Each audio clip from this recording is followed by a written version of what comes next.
ওই সংসদের সদস্য মাওলানা আব্দুর রশিদ তর্কবাধিসের নাম প্রস্তাব করেছিলেন এবং তার সভাপতিত্বে বাংলাদেশের প্রথম সংসদের প্রথম অধিবেশন শুরু হয়েছিল।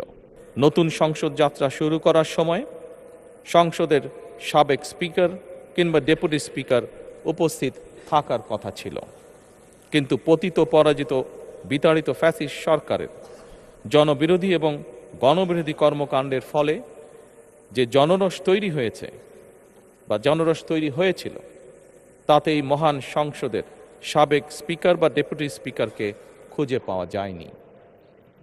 তাদের কেউ কারাগারে, কেউ নিখোঁজ কিংবা কেউ পলাতক।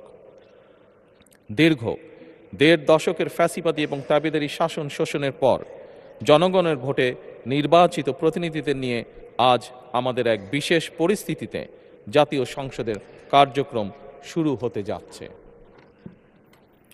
এমন পরিস্থিতিতে আমরা সংবিধান এবং সংসদের কার্যপ্রণালী বিধির বিধান অনুসরণ পূর্বক ত্রয়োদশ জাতীয় সংসদে সভাপতিত্ব করার জন্য আজ আমি প্রবীণ রাজনীতিবিদ এবং 5 বারের মতন নির্বাচিত জাতীয় সংসদ সদস্য জনাব ডক্টর খন্দকার মোশাররফ হোসেনের নাম প্রস্তাব করছি।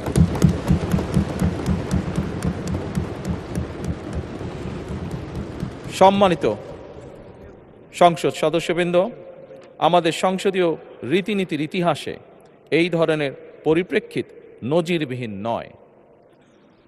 1973 সালে তৎকালীন প্রধানমন্ত্রী মরহুম শেখ মুজিবুর রহমান ওই সংসদের সদস্য মাওলানা আব্দুর রশিদ তর্কবাধিসের নাম প্রস্তাব করেছিলেন এবং তার সভাপতিত্বে বাংলাদেশের প্রথম সংসদের প্রথম অধিবেশন শুরু হয়েছিল।